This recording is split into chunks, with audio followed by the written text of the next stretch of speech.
So today is putting the sawmill back together today.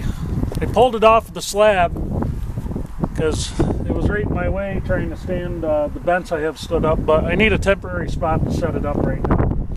So what I have, some old pallet racking that I grabbed from work. They were going to throw it out, and I welded up a half-ass chainsaw mill base years ago with it. And I thought, you know, maybe it'd be just right for a temporary setup. So I'm going to keep putting this back together. I've got to grab the sawmill head with the tractor over there, that poor old rust bucket tractor, and we'll get it back together. I've got a bunch of elm logs and some cherry logs I have to mill up, and so I got to get them drying so I can make some tables and whatnot. So we're going to get after it.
Well, sorry for the crappy lighting again. That other camera died back with the cell phone. So sawmill's moved.